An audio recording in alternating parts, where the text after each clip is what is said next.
জান্নাতীরা যখন জান্নাতে ঢুকবে আল্লাহ তাআলা প্রশ্ন করবেন, ও জান্নাতীরা, এই কোরআনে যত নাজ নেয়ামতের বর্ণনা দিয়েছিলাম তার সবগুলো কি তোমরা পাই টু পাই বুঝে পেয়েছো?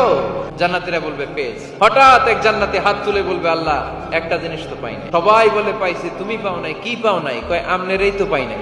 সব দেখলাম, সব খাইলাম, সব দেখলাম, কিন্তু আপনারা তো দেখলাম না। আল্লাহ তাআলা তখন বিশাল জান্নাতের এক কনফারেন্স রুমে সবাইকে বসিয়ে আল্লাহর দিদার মানুষকে দেখাবেন। আল্লাহ তাআলা তার গোপন সৌন্দর্যকে সেদিন জান্নাতীদের সামনে প্রকাশ করে দেবেন। আল্লাহর হাবিব বসবেন ওই কনফারেন্স রুমে সবার সামনে। আল্লাহর হাবিবের পেছনে বসবে অন্যান্য নবীরা। ওই জান্নাতের কনফারেন্স রুমে আমরাও যেন বসার জায়গায় পাই, আল্লাহ তুমি তৌফিক দিয়ে দিও। আল্লাহ তাআলা অনেকগুলো নূরের পর্দার পেছন থেকে নূরের ঝলকানি মারবে। আল্লাহ তাআলা সৌন্দর্যের বা নূরের ঝলকানির এক আলোকচ্ছটা জান্নাতীদের সামনে তুলে ধরবেন এক মুহূর্তের জন্য। কয় মুহূর্ত? আলোকচ্ছটা দিয়েই আবার নাই, আবার সরায় ফেলবেন। ওই এক মুহূর্ত দেখে জান্নাতীরা পাগল হয়ে যাবে।